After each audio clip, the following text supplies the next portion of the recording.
and welcome to Talk About Talk, episode number 133. In case we haven't met, I'm your communication coach, Dr. Andrea Wojnicki.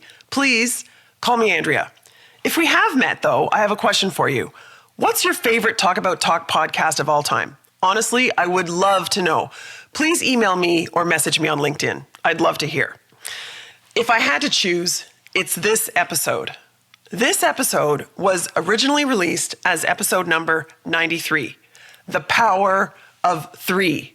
This is definitely my number one favorite episode of all time. Can you tell by my smile? Why is it my favorite, though? There are a few reasons.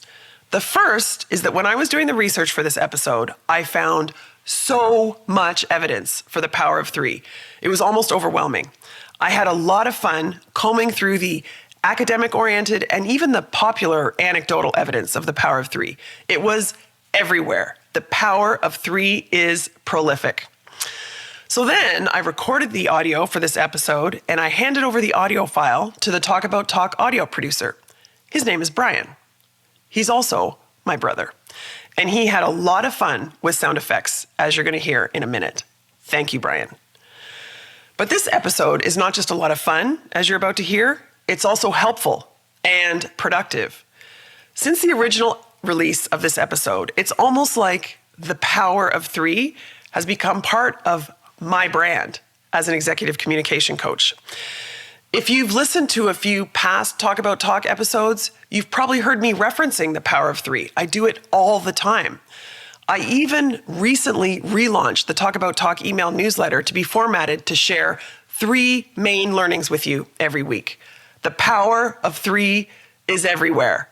So here's my challenge to you. Make 3 your default. Got it? Enjoy.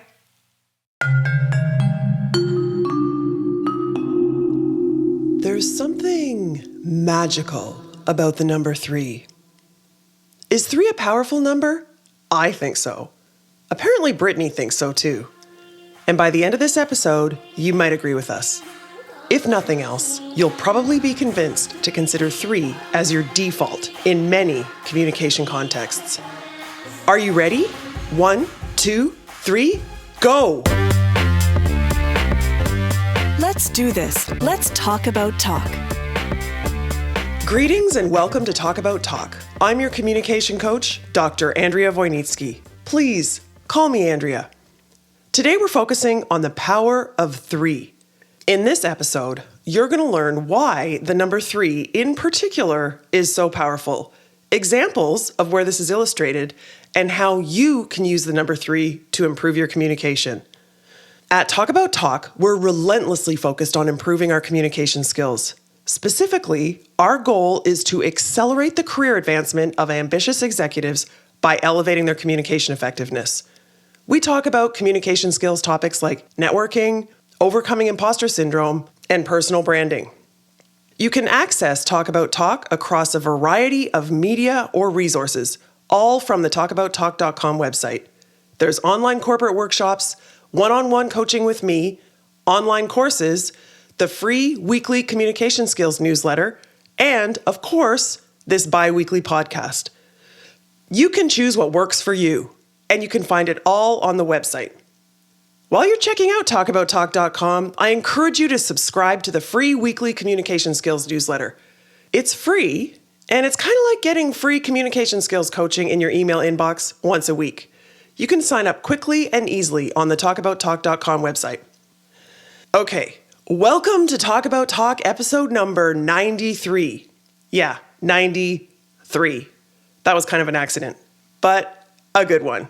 3 is a magic number. I came up with the idea for this episode at the end of last year when I was debriefing with one of my wonderful coaching clients.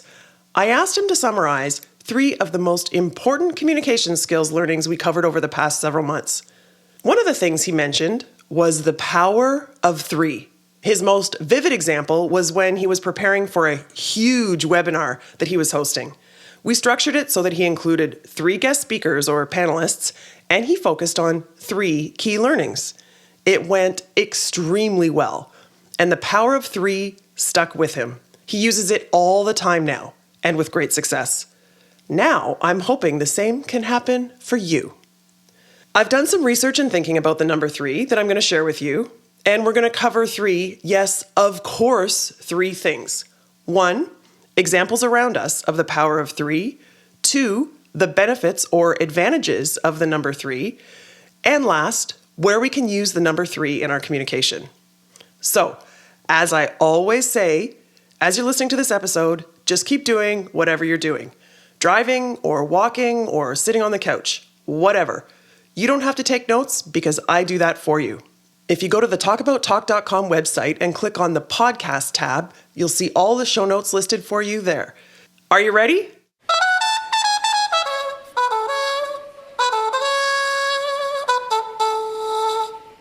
Okay, here we go. First, we cover examples around us of the power of 3. Of course, there's Brittany. Brittany loves the number 3.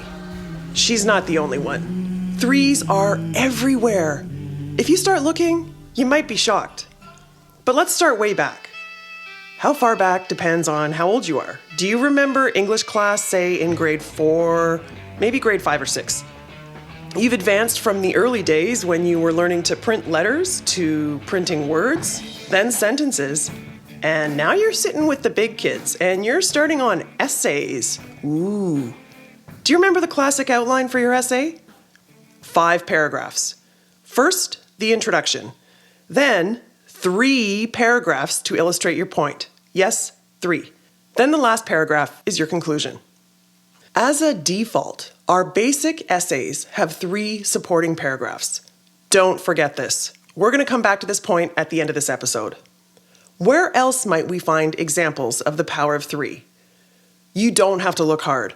I found examples in pop culture, in math, in science, in art, in religion, sports. Can you think of any examples of 3? Let me start with examples of 3s in our everyday life and in pop culture. In our everyday life, we count to 3 a lot. We use 3s to lead up to something, as in 1, 2, 3, go. And when we want everyone to sing happy birthday in unison, what do we say? 1, 2, 3. Happy birthday. Okay, I'll stop there. Or when we want everyone to smile for the camera. 1, 2, 3, cheese. Or when we're counting down to a race. 3, 2, 1. Now I got your attention. In our pop culture, there's the superstition that the 3rd time we try something, of course, we'll succeed. We hear the phrase, 3rd time's a charm. Then again, there's also the fact that, as they say, bad luck comes in 3s. Speaking of luck, in Chinese culture, 3 is a lucky number because it sounds like the word for alive. And this resonates even more for the Chinese because the number 4 sounds like the word for death. Let's talk pop culture. Consider all the famous trilogies. There's the original Star Wars trilogy, the Lord of the Rings, and the Godfather trilogy, and on and on and on. Of course, there's the Three Amigos, the classic TV show Three's Company, the Three Stooges, and here's one for the boomers out there. There's Marcia, Jan, and Cindy. And there's Greg, Peter, and Bobby. And if you don't know these names, don't worry about it. How many wishes did Aladdin grant? You know, the genie? 3 wishes, of course. And 3s even show up in fairy tales. Think of the 3 little pigs and Goldilocks and the 3 bears. I could go on, but I'm going to shift gears and nerd out for a minute. Bear with me. You'll either love this or you're going to laugh at me. Either way, I'm okay. Let's talk 3s in math. 3 is the smallest odd prime number. Not only that, but it's the first Fermat prime, as in 2 to the power of 2n plus 1. It's also the first Mersenne prime, as in 2 to the power of n minus 1. If you're curious and this is not sounding familiar, you can check the show notes. Moving on, you might not remember all these prime numbers, but you probably do remember pi. Pi as in that magic number, yes, magic number that helps us calculate the circumference and area of a circle and the volume of a sphere. What is pi? Pi is 3.141592655, or 3.14, or you got it, 3. Also, there's a math rule about dividing whole numbers by 3. Do you remember? A number is divisible by 3 if the sum of its digits is also divisible by 3. So, for example, 1,830 or 1830 is divisible by 3 because 1 plus 8 plus 3 plus 0 is divisible by 3. Got it? That's magic! In geometry, the most stable shape is the triangle. A triangle has 3 edges and 3 corners or vertices. And since it's the most stable physical shape, engineers and architects use triangles all the time. Who said geometry was useless? Also in geometry, 3 is the minimum number of non-collinear points needed to determine a plane or a circle. Yeah, it took me a second to draw that one in my mind, but it's true. Now it's all coming back to me. Am I annoying you yet? Let's move on to science then. This is where 3 gets cool. Let's start with the fact that our planet is the 3rd planet from the sun. True. Then there's the science of time. We perceive time as being in the past, present, or the future. 3 tenses. There are also 3 dimensions, right? Physically, we measure things in terms of length, width, and height. And our eyes can sense 3 dimensions, as in 3D. And speaking of our eyes, humans are trichromatic. Our eyes, our retina, contain 3 types of color receptors. And in art class, we learned there are 3 primary colors, red, blue, and yellow, and 3 secondary colors. Do you remember? Purple, orange, and green. Speaking of art class, that reminds me, my favorite art teachers, Steve Rose and Sue Ennis. They both talk about the magic of 3 on our canvases. Dividing the canvas into thirds, considering a 3x3, and using those grid lines to help you determine just where to put the horizon line. 3s work in interior design too. My friend interior decorator Jen Perkis shared this with me a few years ago. This isn't science per se, and since then I've heard it from a few other people, but this is a great tip.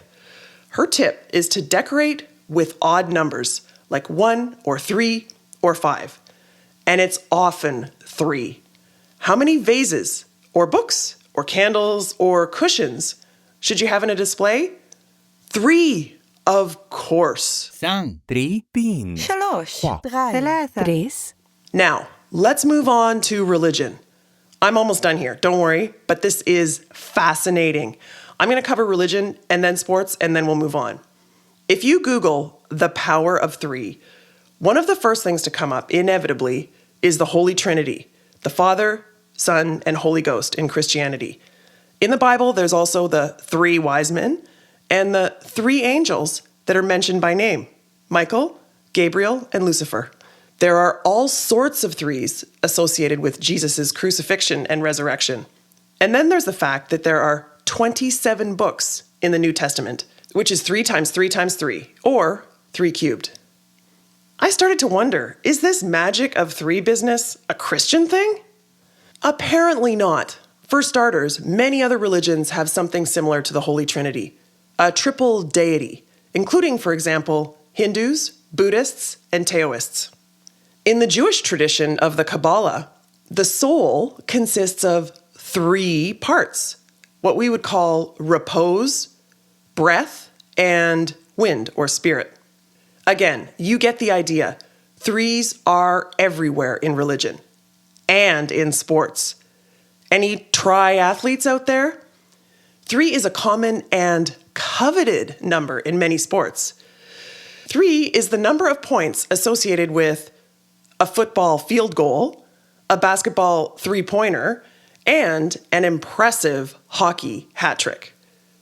There's the triple axel of figure skating, and there's the triple crown in horse racing and many other sports too. And of course, there's 3 strikes and you're out. In the Olympics, and frankly, in many sporting events, and even non-sporting events where things are rated and ranked, we award the top 3 medalists: gold, silver, and bronze. And that seems like a good place to stop. We've covered plenty of examples now in our everyday language, pop culture, math, science, art, religion, and sports. I hope you found that fun. Our next question is, why? What are the benefits or advantages of using the number 3? Well, let's start with the fact that 3 is balanced. Back to the triangle I mentioned. Think about a tripod or a stool. Yeah, it's no accident that tripods and stools balance so well on 3 legs. And if you ever sat on a chair or at a table with 4 legs that aren't perfectly balanced, you know, that annoying, wobbly table, then you know exactly what I mean. So, 3 is balanced. 3 is also substantial. 3 is more than a couple. 3 is much more compelling than 2. They say 3 makes a trend. Remember that essay writing you did in primary school? 3 supporting paragraphs, right? In other words, 3 is substantial. But at the same time, 3 is not overwhelming. If you go beyond 3, I don't know about you, but I have to take notes. Seriously, I'll take out my phone and start typing. My working memory ain't that great. Keep it to 3 max, please. So, 3 is balanced, 3 is substantial, but 3 is not overwhelming. Have you heard the term cognitive load? This is a term from psychology, yes, cognitive psychology, that can further help us understand why 3 is so powerful. Cognitive load refers to exactly what you might think it is. Simply put, it's the mental resources or working memory that we use. There are actually 3 types of cognitive load: intrinsic, extraneous, and germane. Intrinsic cognitive load is just about the effort required to think about a certain topic. Like string theory has higher intrinsic cognitive load than, say, a podcast focused on the number 3. Intrinsic cognitive load is less relevant for our purposes here, except if perhaps we identify high intrinsic cognitive load in a particular context, and then we decide, therefore, that we need a mechanism to simplify things, like, say, the number 3. Extraneous cognitive load refers to the way information or tasks are presented to a learner. When you're presenting or communicating, using the power of 3s can help a lot. 3s are not overwhelming, and yet 3 can be substantial. The number 3 can help you with extraneous cognitive load, presenting things in a way that makes things easier for the people that you're talking with, making things easier to understand. Last, there's germane cognitive load. This refers to the effort associated with remembering something. This is about recall, making your message memorable. And we know that we can all remember 3 things, right? That's it. Using the power of 3s can help alleviate cognitive load. Using the power of 3 makes whatever you're communicating easier to understand and easier to remember. I included this little cognitive psychology lecture to provide you with some real evidence that 3s are powerful. If you care to review, I encourage you to check the show notes. Now, moving on to the big question. When should we incorporate the power of 3 in our communication? Let's start by going back to the paragraph writing I spoke about at the beginning. Remember, you're in grade 4 or 5 and it's English class. Your teacher tells you to write a 5-paragraph essay. That was such a big deal for us back then, wasn't it? But really, it's just an introduction, a conclusion, and 3 supporting paragraphs. As an entrepreneur who cranks out a lot of content in podcast episodes, email newsletters, workshops, and courses, I have to tell you, 3 is my default. Whenever I wonder, how many? I start with 3. And I encourage you to do exactly the same thing. Whether you're telling a story, making a sales pitch, presenting your thought leadership, wielding influence, creating a meeting agenda, writing your book outline, whether it's verbal or written communication, and whether it's serendipitous or planned, make 3 your default. Will it always work? Of course not. No. Sometimes the right number is 1 or 2, or maybe 3 isn't enough. but often 3 is exactly right. And don't forget about the 3 by 3. Sometimes when 3 isn't nearly enough, 3 groups of 3 is. Let me tell you about something that I noticed. I told this story in a recent episode. I was looking at the table of contents for a book that I often reference called Talk Like Ted by Carmine Gallo. Talk Like Ted as in TED Talks. Carmine Gallo is a communication expert, and you can bet that he carefully, strategically organized his book too. When I was looking at the table of contents of his book, I noticed that the chapters are grouped into 3 categories. And in each of the categories, there are 3 chapters.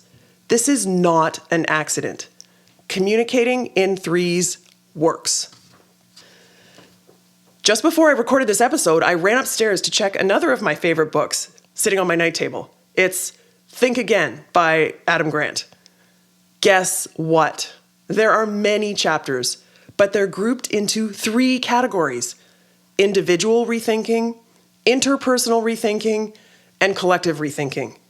Further evidence that people who think about these things, like Adam Grant, use the power of 3. And by the way, I'll leave a link to both of these fantastic books in the show notes.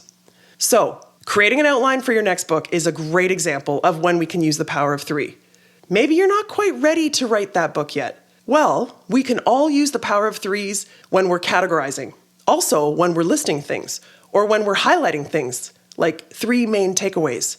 Or when we're influencing, here are 3 reasons why. Or when we're ranking things, like I did in the recent Top 3s Talk About Talk episode. Or when you're creating a framework, like I did with the popular Talk About Talk episode on the 3-point self-introduction framework. Whether you're categorizing, listing, highlighting, influencing, ranking, or creating a framework, just make 3 your default. Got it? And now, the summary. I'm going to make this brief, I promise. Just 3 main points. The first point is that there are examples all around us of the power of 3. In our everyday speech, in pop culture, in mathematics, science, art, religion, and sports. 3s are everywhere. The second point is that there are many reasons that 3s are all around us.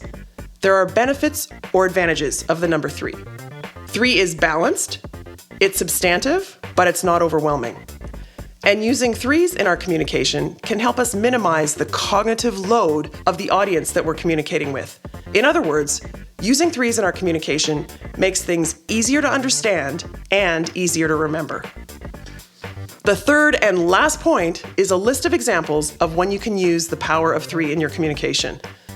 Whether you're telling a story, making a sales pitch, presenting your thought leadership, wielding influence, creating a meeting agenda, writing your book online, whether it's verbal, written, and whether it's serendipitous or planned, make 3 your default. We can use the power of 3s when we're categorizing, listing, highlighting, influencing, ranking, or when we're creating a framework. Make 3 your default. And that's it for this episode number 93 on the power of 3. Now, I'm hoping you'll go to the talkabouttalk.com website and do 3 things. Are you ready? First, please sign up for the Talk About Talk newsletter. This is your chance to get free communication skills coaching from me every week in a simple to digest weekly email. 2, check out the show notes with all the links for this episode. Just go to talkabouttalk.com, click on the podcast tab, and you'll find it all there. And 3, tell a friend about Talk About Talk. Do you have friends who might also be interested in improving their communication skills? Whether you mention Talk About Talk in conversation, forward them this podcast episode, or send them a link to the website, I thank you so much for spreading the word about Talk About Talk. I really appreciate it. Thanks for listening, and talk soon.